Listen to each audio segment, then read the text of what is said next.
언시국 TV 핫 인터뷰. 오늘은 개성공단 지원재단 이사장을 지내신 한반도 평화경제회의 상임의장 김진양 박사를 만납니다. 안녕하세요. 반갑습니다. 네, 시간 내주셔서 고맙습니다. 제가 영광입니다. 일단 개성공단 다들 뭐 이름은 알고 있습니다만은 예. 개성공단에 이미 지금 뭐 현재는 그 가동을 안 하고 있습니다만은 개성공단의 핵심 가치가 뭐라고 생각하세요? 개성공단의 핵심 가치 다들 많이 들어보셨을 겁니다. 네. 많은 분들은 개성공단 그러면 공단이기 때문에 경제적 관점에서 인식을 합니다. 예. 그런데 개성공단은 평화를 위한 경제협력이었습니다. 네. 남과 북이 서로 불신이 심하고 서로 잘 모르기 때문에 신뢰 회복을 위해서, 즉 평화를 위해서 경제협력의 방식을 채택했단 말입니다. 그래서 네. 저는 항상 개성공단을 첫째도 둘째도 평화라고 이야기합니다. 그래서 뭐 평화 프로젝트다, 함께 경제 프로젝트다라고 얘기를 하는데, 우선 가치는 평화를 위한 경제협력이기 때문에 평화적 가치 가장 중시적입니다. 저는. 근데 그렇게 본다면 지금 평화가 정착되지 않았다는 점에서 어찌 보면 잠정적으로 실패한 프로젝트다, 이렇게도 규정할 수 있겠네요. 현재적 상황에서는 그렇게 보는 것이 맞죠. 예. 그 개성공단은 우리가 하자고 했거든요. 네. 우리가 최초에 하자 그랬을 때 북이 이렇게 얘기했었습니다. 아니 전쟁 상태인데, 전쟁도 안 끝났는데 무슨 경제협력이냐고, 우선 종전선언하고 평화협정을 체결하는 게 우선이지 않겠냐고 했을 때 저희들이 참 난감했죠. 네. 휴전협정을 종전선언하는 건 미국의 문제지 않습니까? 그렇죠. 그래서 미국이 종전에 별로 생각이 없는데 당장 종전 평화협정이 안 되는데 어떻게 하냐, 경제협력을 통해서 신뢰를 구축해보자 라고 해서 했던 게 개성공단. 네. 이렇게 여쭤보겠습니다. 개성공단에 대해서 우리가 미처 몰랐던 또는 제대로 몰랐던 것 몇 가지 좀 꼽아주시죠. 몇 가지로 되겠습니까? 너무 핵심적인 많아가지고. 것들을 좀 꼽아주시죠. 개성공단에 대해서 우리가 몰랐던 거 너무 많은데요. 첫 번째, 사실은 첫 번째 제가 방금 말씀드린 바와 같이 개성공단은 철저하게 평화를 위한 경제협력의 마당이었습니다. 우리 입장에서도 그렇죠. 근데 네. 북의 입장에서는 오히려 이 경제협력보다 평화가 더 중요했습니다. 네. 첫 번째 잘 몰랐던 거, 경제적 관점에서 먼저 본다라면 말입니다. 우리 국민들이 너무 모르는 거, 많은 사람들은 개성공단이 대포죽이라 그래요. 정확한 데이터를 말씀드리면 압도적으로 경제적 관점에서 우리가 퍼오는 곳입니다. 네.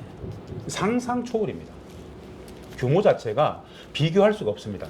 이렇게 생각하시면 될 겁니다. 연간 2015년 기준으로 연간 1억 달러도 안 되는 돈이 들어가서 GDP 기준으로 30에서 50억 달러를 생산해 온 곳입니다. 어마어마한 곳이죠. 네. 그 자체가 포억이죠. 두 번째, 개성공단은 북측이 땅을 공짜로 내놓았습니다. 그 네. 내놓은 땅 자체가 어떤 땅이냐? 북측의 입장에서는 서부 전선에 최정예 병력 무력이 있었던 6사단, 64기갑사단, 62 포병여단, 북측의 서부 전선에 최정예 군 무력이 있었던 공간을 비워서 준 거예요. 네. 무슨 뜻이냐? 6만의 군병력과 무기 체계들이 절비했는데, 빽빽했는데 그 군사 기지, 군 부대 병영을 송악산 후방 북측으로 약 10에서 15km 물리고 그 땅에 남측의 기업을 받은 겁니다. 네. 이걸 역지사지해 보면 전쟁이 안 끝난 마당에 아무리 신뢰도 좋지만 최전선에 3개 사단을 뒤로 뺀다라는 건 상상 초월이죠. 그러니까 역지사지라면 우리가 전방 병력을 뺀 거 아닙니까? 1사단부터 3개 사단을 뒤로 빼는 겁니다. 10에서 15km. 네. 우리는 나라가 시끄럽죠. 그렇죠. 네. 그럼에도 불구하고 우리가 설득해서 북이 한번 해보자. 좋다, 한번 해보자. 특혜를 줄게. 남측 기업들 들어와. 우리 군대 빼겠다. 사실은 북의 군대는 당시에 김정일 국방위원장 시절입니다. 엄청나게 반대했습니다. 실제로 엄청나게 반대했습니다. 그 반대를 무릅쓰고 김정일 국방위원장이 그 군인들을 설득해서 땅을 내놓았던 게 개성공단 사업입니다. 네. 결국 우리가 닫았죠. 그런 것뿐 아니라 개성공단 관련해 가지고 우리가 모르는 사안들, 우리가 돈을 너무 많이 벌었다라는 거, 가장 좋은, 가장 확실한 건 말입니다. 개성을 통해서 얻은 게 저는 가장 큰 교훈이 뭐냐라고 얘기하면은 그거요. 평화도 경제도 맞는데요. 개성에서 남과 북이 사람들이 만나고 같이 하다 보니까 묻지도 따지지도 말고 만나기만 하면 평화가 만들어지고 만나기만 하면 그냥 그 과정 자체가 통일의 과정이었습니다라는 얘기를 합니다. 즉 전쟁체제 적대관계 속에서 못 만나게 하고 그냥 엄청난 장벽을 만들어 놓고 못 만나게 했는데 개성에서 물리적 공간으로서 만나게 돼버리니까 서로가 오해했던 내용들이 만나서 대화해 보니까 다 풀려버렸어요. 그래서 개성공단의 가장 핵심 가치는 평화다 통일이다 너무 쉽다 그거 만나게만 해주면 된다 그냥 만나게만 해주면 알아서들 평화를 만들더라 라는 가치가 저는 가장 큰 교훈이었다라고 저는 생각합니다. 네, 알겠습니다. 이 포옥이란 말이 인상적인데요. 그러면 그 시절에 우리가 진출했던 해외 뭐 동남아랄지 예. 좀 뭐랄까 속되게 말해서 재미 본 적하고 이렇게 비교를 했을 때 예. 어느 정도의 성과였는지. 당시에 제가 기업지원부장 내지는 2017년 이후에 개성공단 이사장을 하면서 우리 회계사들을 동원해가지고 계산해 봤던 적이 있습니다. 이거를 네. 동남아에서 우리 대한민국 기업들이 동남아에서 가장 좀 좋다고 했던 곳이 베트남이었습니다. 네. 그나마 부산에 있는 뭐 두 기업이 한 기업은 개성에 가고 한 기업은 베트남을 갔어요. 거의 비슷한 규모로 들어갔고 투자 금액도 그랬고 똑같은 신발 업종이었습니다. 네. 비교를 해봤어요. 비교 자체가 안 돼요. 개성공단에 있던 기업 이렇게 얘기했습니다. 내 친구가 똑같은 기업인데 내하고 비슷하게 그는 베트남 갔고 나는 여기 왔는데 두 비교를 해보면은 10배 이상을 개성이 더 번다고 이야기했었습니다. 10배 이상을. 네. 근데 개성공단은 사실은 우리 시청자분들이 아셔야 되는데요. 남측의 기업들이 구조적으로 벌 수밖에 없습니다. 구조적으로 벌 수밖에 없어요. 왜 그런가 하면 사실은 진짜 많은 노동력이 필요한 노동 집약적인 네. 이런 기업들이 많이 들어갔는데 그 기업들이 이런 이야기를 했었어요. 우리는 개성공단에 노임 따먹기 하러 간다. 저임금 보고 간다 그랬거든요. 네. 동남아로 나갔던 기업들은 국내 경쟁력이 기술 경쟁이 떨어져 가지고 나갔지 않습니까? 대부분 비슷합니다. 북청 노동자들 한 달 임금이 2004년 우리 첫 제품 만들었을 때 첫 제품 나왔을 때 2004년 12월 달에 딱 계산해 보니까 북측 노동자들 한 명이 한 달에 우리 한화로 63,000원 받았습니다. 네. 이거는 경제적 관점에서 수탈입니다. 네. 그런데 그건 경제적 관점 보면 안 됩니다. 2015년 기준으로 북측 노동자들이 2015년 12월 n분의 1로 딱 계산해 보니까 한 달에 14만 원 받았습니다. 우리 국내에 외국인 노동자들 들어와 있는데요.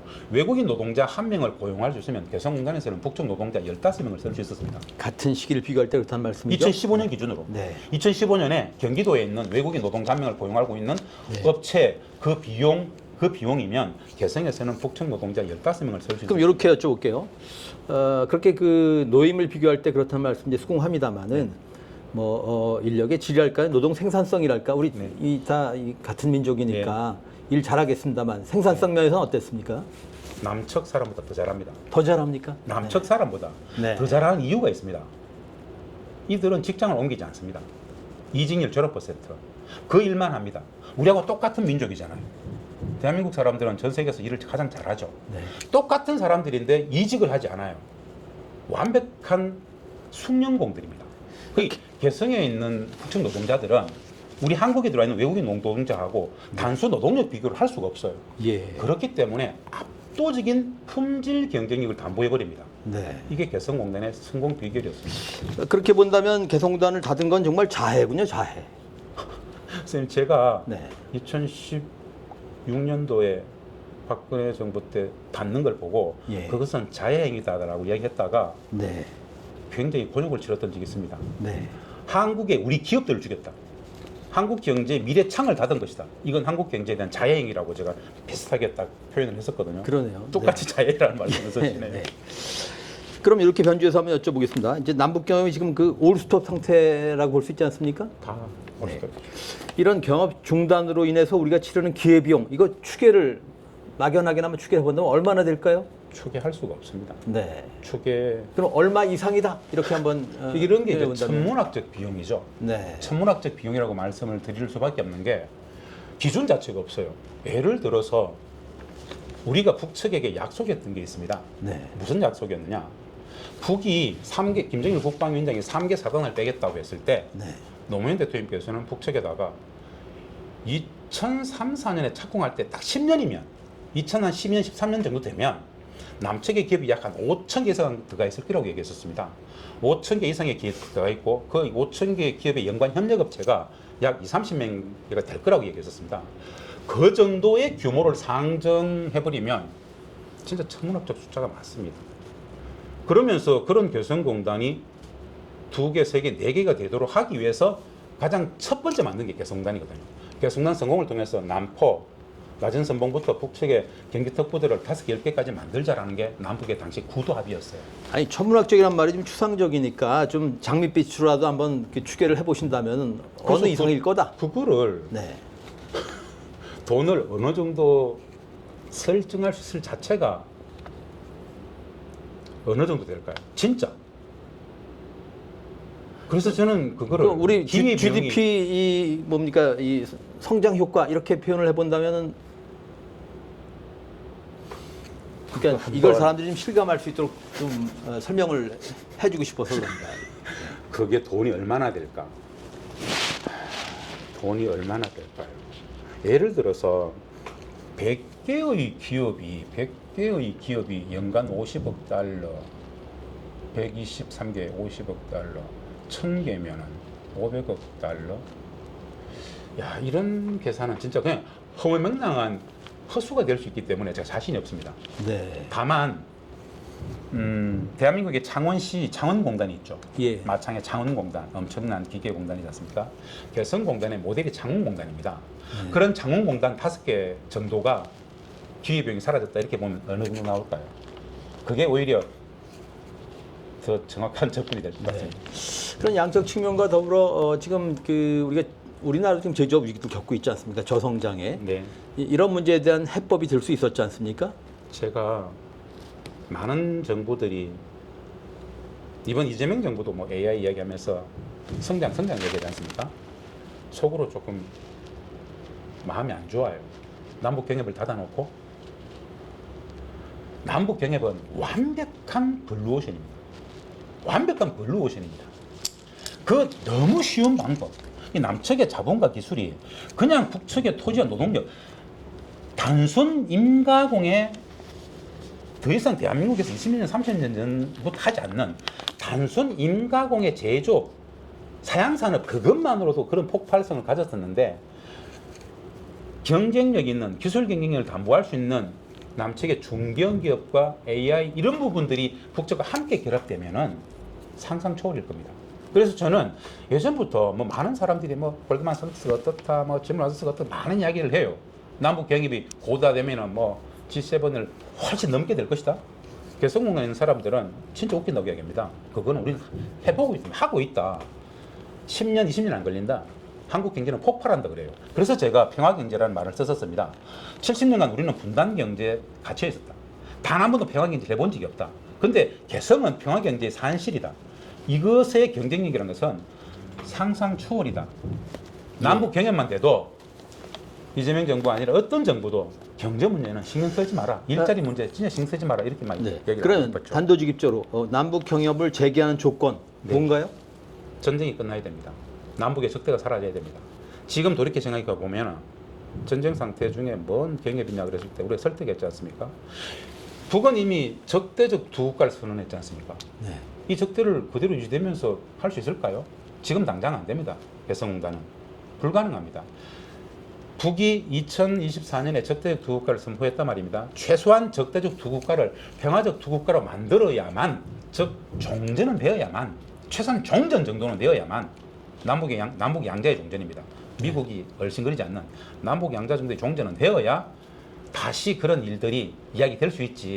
그런 근본 문제를 풀지 않고서는 불가능하다. 저는 그렇게 봅니다. 네. 남북 종전 이전에 북미 종전이 돼야 되는 거 아닙니까? 북미 종전은 될 수가 없을 것 같습니다. 네. 현재 트럼프를 보고 있으면 그건 이제 이론상은 가능해요. 네. 가능성의 영역이지 현실적으로 가능한가라는 것. 그리고 북미 종전이 완성형입니다. 53년 7.27 휴전협정을 대체하는 게 북미 간의 종전이거든요. 중국도 끼워서. 이게 2018년 4.27 판문점 선언에서 올해 안에 종전선언을 하자고 했던 그 종전이 맞습니다. 저는 그거 기만이라고 봅니다. 미국은 하지 않습니다. 무슨 뜻이냐? 휴전협정을 맺을 때 이 휴전협정을 아무리 길어도 3개월 넘기지 않기로 했었습니다. 그냥 제네바 정치협상에서 종전평화협정을 하기로 하고 맺었지 않습니까? 그걸 72년째 유지하고 있는 게 누굽니까? 솔직하게. 북입니까? 미국이잖아요. 네. 미국은 종전이 되는 순간 미군을 철수시켜야 됩니다. 이런 상황 때문에 말은 종전선언이라는 개념을 갖고 있지 않습니다. 그래서 저는 그거 믿지 말고 남북이 주권자인 우리끼리 하자. 안 그러면은 하세월이다. 라고 저는 봅니다. 그러네요. 주한 미군의 주둔 근거랄지 명분이랄지 전쟁 정당성. 상태거든요. 그렇지 않습니까? 왜 53년 7.27 휴전협정을 맺을 때 왜 전쟁이 일시적 정지였느냐? 왜 휴전이었느냐? 종전 평화협정이 아니고 왜 휴전이었느냐? 잠시 일단 휴전해놓고 제네바에서 정치협상을 열어가지고 종전 평화협정을 하기로 하고 휴전을 했단 말입니다. 제네바 정치협상은 깨졌어요. 왜? 종전이 되면은 1항이 모든 외국군들의 철수가 1항이었어요. 미국 입장에서는 동아시아 패권을 위해서 이쪽이 진주했는데 있을 수 없는 이야기잖아요. 그래서 아무리 길어도 최장 3개월을 넘기지 않기로 했던 휴전협정을 실제 현재 유지하고 있는 겁니다. 더욱이 지금 미중 대립이 더 심해졌지 지금은 않습니까? 더 안 하죠. 네. 그렇기 때문에 이론상 존재하는 것 종전, 네. 미국이 포함되는 휴전협정을 대체한 종전, 그거 거짓이다, 기만이다. 솔직하게 얘기하자. 남북 양자의 종전선이 필요하다. 왜 이게 필요하냐? 선생님 보세요. 대한민국은 휴전협정의 조인 당사자가 아닙니다. 네. 왜 아닌가? 이승만 대통령은 휴전에 반대했습니다. 당시 미국의 클라크 사령관이 끊임없이 설득해가지고 휴전협정에 장에 데리고 들어가려고 했지만은 끝끝내 휴전에 반대했기 때문에 안 들어갔던 거예요. 무슨 뜻이냐면요. 남과 북은 형식 논리로도 휴전조차 한 적이 없습니다. 휴전조차 한 적이 없어요. 다만 우리는 작동권이 없었기 때문에 독자적인 전쟁 수행 능력이 없었습니다. 그래서 미국끼리 있었던 겁니다. 그래서 전쟁이 안 난 거예요. 형식 논리상 남과 북은 전쟁을 휴전도 한 적이 없어요. 그렇다면 전쟁 중인 거잖아요. 남북 양자의 종전선언이 설득력 있다고 보는 거예요. 이것과 7.27 휴전협정 대체하는 건 다른 겁니다. 그럼 이 땅의 실질적인 주인 주권자인 남과 북이 종전선언을 해버리면은 7.27 휴전협정 어떻게 할 거냐? 그거는 미국하고 북이 알아서 하라 이거예요.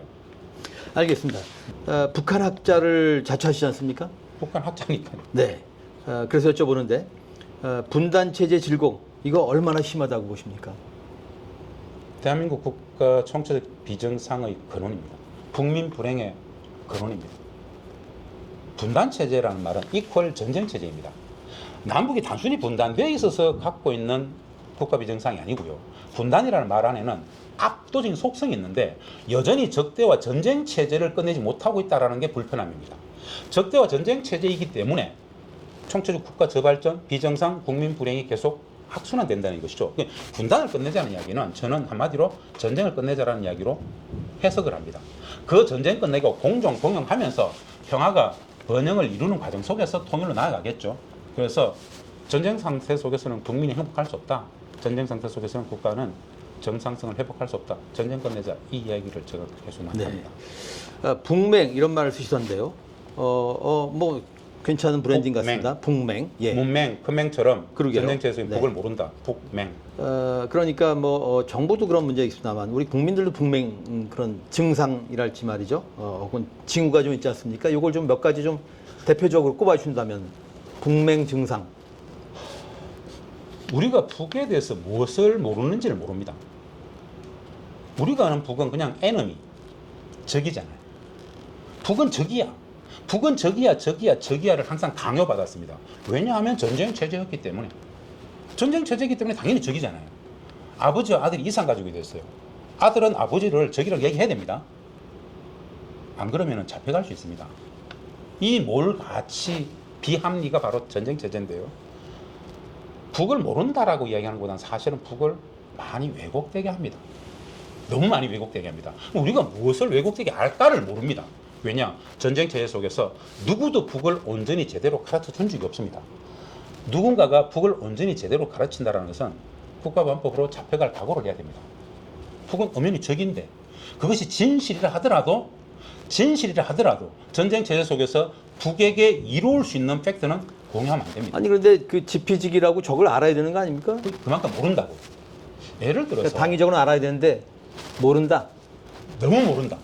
사회주의가 무엇인지를 잘 모릅니다. 고도의 공동체선을 구현한 집단주의 개념을 우린 전체주의하고 이퀄시켜버려요. 예를 들어서 상징적으로 지난 9월 3일 날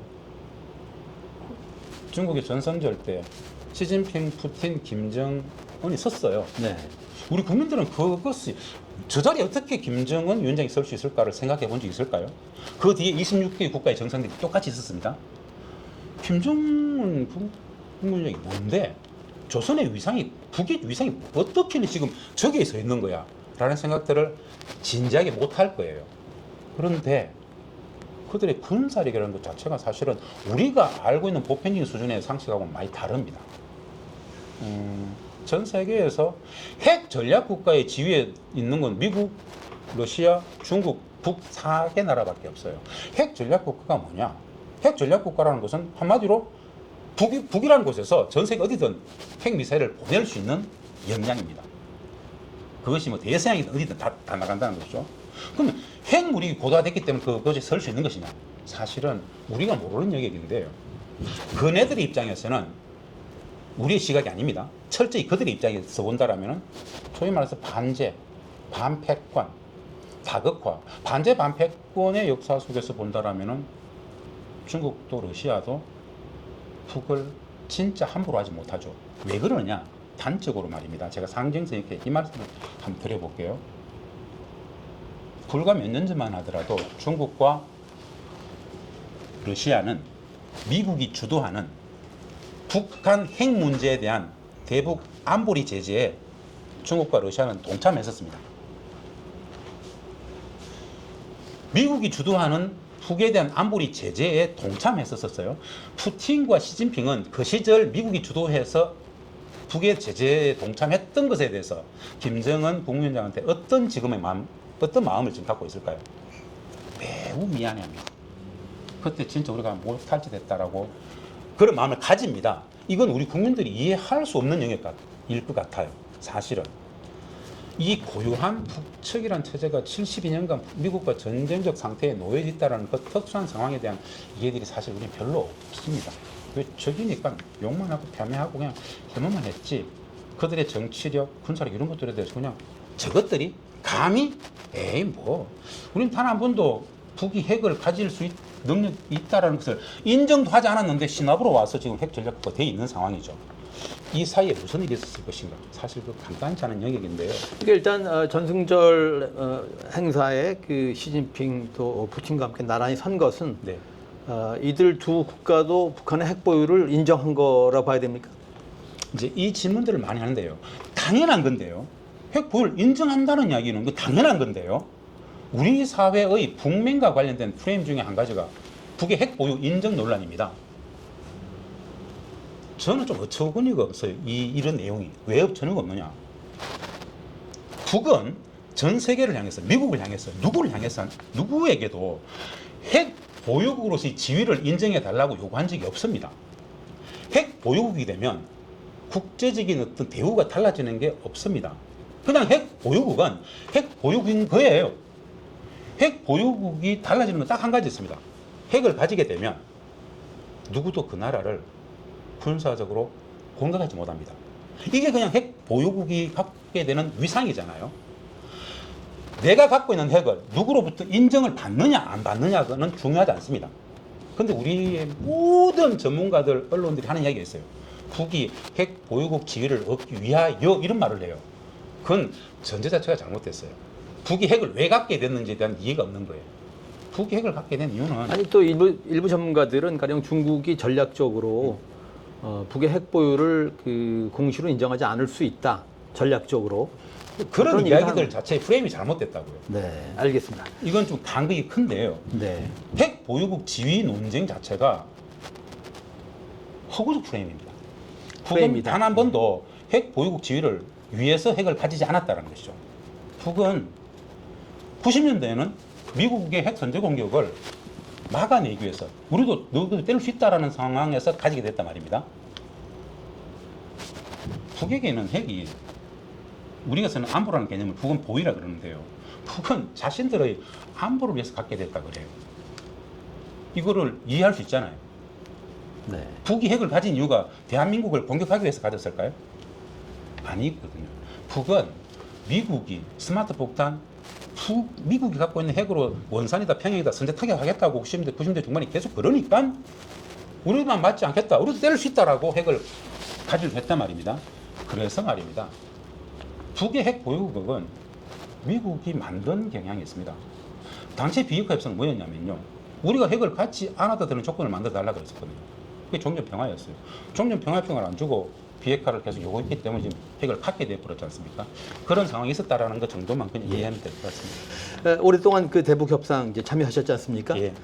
그래서 아주 단도직입적으로 대북 협상 나름의 노하우가 뭔가요? 짧게 답변 주시죠. 협상의 목적이 뭘까요? 짧은 질문이라는 게 네. 북측과 이 협상을 왜 하지? 퉁쳐서 말씀드리면 협상을 잘하기 위해서는 진정성이 필요합니다. 모든 협상은 상호 공존입니다. 나만 이기고 제로섬 게임은 없습니다. 윈윈해야 됩니다. 남과 북이 윈윈하는 건 평화이지 않습니까? 북을 극복하는 협상은 100% 깨집니다. 상대방을 있는 그대로 인정해야만 협상이 성공합니다. 진정성이 있으면 더 좋습니다. 그러니까 평화 의지에 대한 진정성을 네, 확인받아야 된다. 그런 얘기를 이해했습니다. 자, 북한에서 그 4세 세습이 이루어질 것 같은 그런 요즘 분위기입니다. 특히 뭐 김정은의 후계자로 김주애가 그 거명되고 있는데 어떻게 보십니까 이런 이야기는? 4대 세습 논쟁 관련해서 이 영상은 제가 답변 안 하는 게 좋을 것 같습니다. 그런가요? 네. 빼는 게 좋겠습니다. 네. 왜냐? 거짓 프레임일 수 있습니다. 예를 들어서 김정은 위원장이 천안문에 올라갔는데 그 위상 그런 의미는 이야기하지 않고 김주애만 이야기하고 있어요.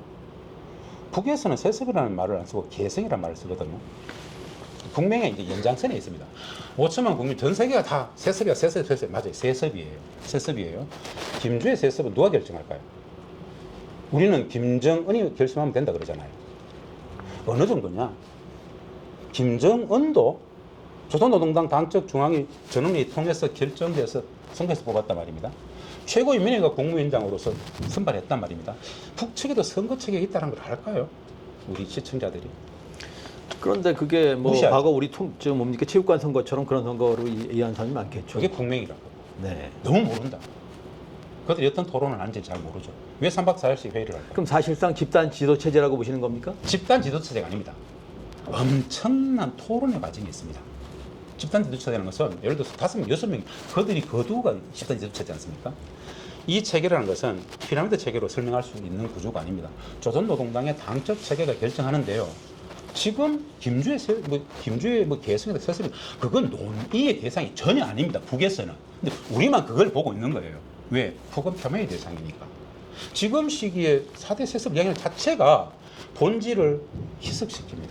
그래서 다루는 것 자체가 별로 적절하지 않은 것 같고 4대 세습은 누구도 말할 수 있는 영역이 아닙니다. 뭐 가능성은 있지만 아직은 예단할 수 없다. 그런 가능성이라는 게 1%의 가능성과 0.001%의 가능성이죠. 이거는 본질을 포도하는 것입니다. 진짜 가능성이라면 51%는 돼야 됩니다. 네. 그래서 그것을 논하는 것 자체가 별로 건강하지도 않고 과학적이지도 않다. 아마 왜 이 문제가 진짜 중요한 문제냐? 김정은 나이가 40대 초반입니다. 네. 김정은 나이 40대 초반이에요. 근데 40대 초반이 엄연히 있는데 후계를 이야기하고 있어요. 우리가. 별로 의도가 별로 옳지 않은 프레임 안에서 많은 전문가들이 북을 좀 hir난하기 위해서 쓰는 제재이기 때문에 별로 전 거기에 대해서 얘기 별로 하고 싶지 않아요. 알겠습니다. 너무 쉬운 통일론을 펼쳤습니다. 네. 그런데 여전히 지금 이런 상황에서 통일이 쉽다고 보시나요? 나름의 통일론, 통일관 좀 업데이트 돼야 되는 거 아닙니까? 당연하죠. 네. 이미 너무 쉬운 통일은 없습니다. 네. 불가능해졌습니다. 예. 분수령이 있었죠. 윤석열 정부 3년이 있었고 그 결과 결국 2024년 전쟁 중에 적대적 두 국가 북측은 통일을 안 하겠다고 선언했어요. 민족도 아니라 그랬어요. 민족 개념 동포성과 민족애가 사라졌기 때문에 동포성도 민족애도 없고, 즉 한미 관계를 중심적으로 동맹에 몰입해서 동포인 민족인 우리를 적대하는 남측하고 더 이상 이제 안 하겠다는 거거든요. 그런 입장도 말하자면 그런 치열한 토론 과정을 거쳐서 도출됐다고 봐야 되는 당연하죠. 네. 이건 김정은 위원장의 개인 생각이 아닙니다. 조선노동당의 당적 체계 전원의 결과로서 나온 거거든요. 네. 그런 상황 속에서 우리가 통일이라는 것은 상대방이 마주쳐야 되는 게 아니에요. 우리끼리 막 통일. 그렇다고 해서 우리가 통일을 포기할 거냐? 그건 아닌데, 너무 쉬운 통일이라고 했던 것은 사실은 만나면 통일이라는 거였습니다. 만나면 통일이다. 예전에 문익환 목사님께서 89년 북을 다녀와가지고 통일은 다 됐어요 그랬습니다. 그거는 김일성 주석하고 토론을 해보니까 방법론이 똑같더라고요. 똑같은 소리를 하고 있네. 다 됐어라고 말씀하셨던 거거든요. 제가 너무 행복한 평화, 너무 쉬운 통일을 했던 것은 개성을 해봤는데 그냥 만나면 해주면 되더라. 정부 당국이 나설 필요 없더라. 그냥 한 공간에 경협을 하게끔 하든 만나게만 해주면 알아서들 하더라. 네, 그래서 알겠습니다. 너무 쉬운 통일이라고 했던 건데 지금은 만날 수 있는 공간이 없죠. 이제 그 개헌 논의들을 하고 있습니다만은 남북 관계에 초점을 맞출 때 말이죠. 헌법의 어떤 특정 내용, 뭐 전문이든 하여튼 특정 조항이든 어떤 개정이 필요하다고 보십니까? 남북 관계란 점에 그 방점을 찍을 때. 오랫동안 전통적으로 있었습니다. 이 평화 공존, 평화 번영의 우리 통일 방안에서는 남과 북이 공존 공존하는 통일이란 말입니다. 그런데 우리 헌법에는 사실은 영토 조항이 있지 않습니까? 네. 한반도 부속도서는 대한민국의 영토를 전 한반도로 다 해놨지 않습니까? 그건 사실 이제 북을 이제 부정하는 것이죠. 이미 유엔에 동시가입되어 있는 엄연한 국가적 실체인데 북을 부정하는 그 헌법적 내용이 사실은 반통일적이다. 이 전쟁 말고는 이런 게 있겠나라는 이야기를 하죠. 그리고 자유민주적 기본 질서 입각같은 이런 것도 있습니다. 이 두 개의 조항 정도가 만약에 통일 시대를 준비한다라면은 좀 개헌해야 되는 거 아니냐 이런 이야기들이 있다라는 정도는 국민들도 많이 아실 것 같아요. 알겠습니다. 이재명 정부의 네. 대북 정책과 관련해서 뭘 권하시겠습니까? 30년 관성적 힘으로 이야기하고 있는 비핵화 정책을 이야기합니다. 비핵화. 트럼프조차도 중국, 러시아, 미국 전 세계 핵 강국들의 비핵 군축을 이야기하지 더 이상 북한의 비핵화를 트럼프도 이야기하지 않습니다. 근데 비핵화를 이야기한단 말입니다. 비핵화를 이야기하면 어떤 결과가 오느냐? 결과론적으로는 남북 관계를 포기하겠다는 뜻이거든요. 이게 하나의 프레임입니다. 그래서 한 가지 딱 말씀드리고 싶다라면은 이재명 정부 5년 안에 적대적 두 국가를 평화적 두 국가로 바꾸는 것으로서 목표를 설정하고 신뢰를 어떻게 회복할 것인가. 남북의 신뢰 회복에 중점적인 요점을 두고 우리 사회 내부의 평화 환경 마련, 대북 적대 정책의 결과가 아닌 북을 진짜 민족, 북을 진짜 한가족 형제자매 동포로 볼 수 있는 사회 문화적 환경들을 만드는 것, 우리 사회 내부의 평화 환경 마련에 집중했으면 좋겠다. 특히 평화 교육을 제대로 좀 했으면 좋겠다라는 말씀을 좀 드리고 싶네요. 같은 질문 좀 변주해서 여쭤보겠습니다. 만일에 이 정부의 통일부 장관으로 입각하신다면 조금 더 구체적으로 그 정책 수준에서 뭘 하시겠습니까? 판단 이겁니다. 전 당면에서 국민 불행의 구조적 원인이 전쟁 체제입니다. 저는 분단을 넘어서자라는 이야기를 딱 한 가지로 이야기합니다. 전쟁을 끝내자는 이야기를 합니다. 전쟁을 끝내는 문제. 전쟁만 끝나면 북이 적인 이유가 왜 적이냐? 전쟁 중이기 때문에 적입니다. 전쟁이 끝나면 적이 아니고 형제자매 아버지 아들이 되는 거예요. 그러면은 남북 당사자 간의 종전과 같은 종전을 함으로써 실질적인 평화를 만들 수 있는 환경을 만들자. 이제 전쟁이 끝났기 때문에 72년 전쟁이 끝났기 때문에 지금 이 순간부터 남과 북은 형제자매입니다. 형제자매 입각해서 우리 화해협력 합시다. 아니 여전히 좀 거대 담론 같아서 구체적으로 뭔가 좀 정책 수준에서 뭐 제안하는 종전은 게 네. 매우 미시인 접근입니다. 저는 북에다가 이런 말을 하고 싶어요. 북은 통일 더 이상 협상도 제안하지만 만나자고 말도 하지 마라 그러거든요. 적대 체제를 계속 할 수는 없습니다. 왜 종전이 쉬운가? 이 종전은 휴전협정을 배치하는 종전이 아닙니다. 아까 말씀드린 바와 같이 남북의 종전, 원포인트 정상회담을 했으면 좋겠다. 우리 사회 내부의 평화 환경 마련을 계속하면서 북에다 대해서 판문점에서 5분만 만납시다. 잠시 만나서 72년 전, 이게 53년 7.27 휴전협정 체제 말고 남북 당사자의 종전 선언을 함으로써 명실상부한 실질적인 동포가 됩시다. 전쟁을 끝냅시다. 와서 원포인트 종전선언 정상회담을 합시다. 이거는 매우 쉬운 겁니다. 북측 결심만 하면 됩니다. 좀 선언적이라고 해야 됩니까? 그 선언부터 실질적인 평화가 시작되는 거예요. 평화의 완성이 아닙니다. 네. 종전선언부터 남북 당사자 종전선언부터 이제 평화가 비로소 시작된다 이렇게 생각합니다. 알겠습니다. 네. 언식TV 핫 인터뷰 오늘은 개성공단 지원재단 이사장을 지내신 김진양 한반도 평화경제의 상임위장을 만났습니다. 고맙습니다. 감사합니다. 고맙습니다.